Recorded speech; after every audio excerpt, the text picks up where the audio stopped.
ಜ್ಞಾಪಕ ಬರುತ್ತೆ. Instead of concentrating on what you are studying, ಏನಾಗುತ್ತೆ ನಿಮ್ ಕಾನ್ಸಂಟ್ರೇಷನ್ ಅವ್ರ ಜುಟ್ಟು ಹೆಂಗಿದೆ, ಅವ್ರು ಹೆಂಗ್ ಕಟ್ಟಿದ್ದಾರೆ, ಉಲ್ಟಾ ಹೆಂಗ್ ನಿಂತ್ಕೊಂಡಿದ್ದಾರೆ, it is deviate. So 1 month before your final exam, leave all this. TV, music, friends na bitpidi. 1 month. Just 1 month before your exam. 1 month. It's okay, yeah. Friends ನೋಡು ಏನ್ ಗೊತ್ತಾ, ಇವಾಗ ಇರ್ತಾರೆ, ನಾಳೆ ಅವರು ಒಂದು ಲೆವೆಲ್ ರೀಚ್ ಆಗ್ಬಿಟ್ಟು ನಿನ್ನ ನಗ್ತಾರ ನಿನ್ನ ನೋಡಿ, ರೈಟ್? ಅದೇನಾಗ್ಬೇಕು ಗೊತ್ತಾ, you have to love it, right? Today they will love, tomorrow they will clap for you. So always leave your friends. I'm not telling friends are bad. Even I have 100,000 friends I have. But it doesn't mean ನಾನು exam ಟೈಮಲ್ಲಿ ಕೂತ್ಕೊಂಡು WhatsApp ಮಾಡ್ಕೊಂಡು Facebook ಅಲ್ಲಿ ಕೂತ್ಕೊಂಡು, that is not the right way of a student. Social media ಮಾಡಿರೋದು ಏನಕ್ಕೆ? For a good cos.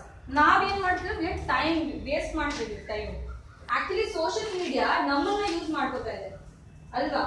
We are not using ಅದು ಎಳಿತಾ ಇದೆ ನಮ್ಮನ್ನ, ಕಮ್ ಅಂತ ಅಲ್ವಾ? It's attracting you. See is telling so well because is done.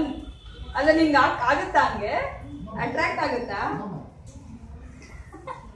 So attract ಮಾಡ್ಕೋಬೇಡಿ ಅದನ್ನ. You use that, don't let that to use you. ಅರ್ಥ ಆಯ್ತಾ?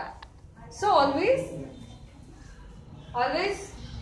keep away from friends, TV, music. And ಆಮೇಲೆ ನೆಗೆಟಿವ್ ಮಾತಾಡ್ತಾರಲ್ಲ ಅವ್ರನ್ನ ಸ್ವಲ್ಪ ಅವಾಯ್ಡ್ ಮಾಡಿ, ದೂರ ಇಟ್ಬಿಡಿ. ಅಂಡ್ ನಿಮ್ಮ ಪೇರೆಂಟ್ಸ್ ಹೇಳಿ, when you're studying, not tell them, ಮಾತಾಡ್ಸ್ಬೇಡಿ, I'm studying for 2 hours, ನಾನು ಈ ಟೈಮ್ನ ಪ್ಲೀಸ್ ಡೋಂಟ್ ಡಿಸ್ಟರ್ಬ್ ಮಿ ಅಂತ ಹೇಳ್ಬಿಡಿ. It's okay, they will understand. There are your parents, they will understand you. ಆಮೇಲೆ ಯಾರಾದ್ರೂ ಫೋನ್ ಕಾಲ್ ಬಂದ್ರೆ, ನಿಮ್ ಫ್ರೆಂಡ್ಸ್ ಫೋನ್ ಮಾಡಿದ್ರೆ ಹೇಳ್ಬಿಡಿ ನಿಮ್ಮಮ್ಮ ಅಥವಾ ನಿಮ್ಮ ಅಪ್ಪನಿಗೆ. ಆಮೇಲೆ ಈ ಟೈಮ್ ಆದ್ಮೇಲೆ ಕಾಲ್ ಮಾಡ್ತೀವಿ. Okay? And don't discuss all this movies on before 1 month before the exam. ಆ ಡಿಸ್ಕಷನ್ ಬರುತ್ತೆ ನಿಮ್ಮ exam. Okay? Okay, early morning. ಎಷ್ಟು ಜನ 4:30 ಹೇಳ್ತೀರಾ? 4:30? Okay, 5 o'clock. Very good. Yeah, 5 o'clock is very good. ರಾತ್ರಿ ಮಲಗೋದು 10 o'clock.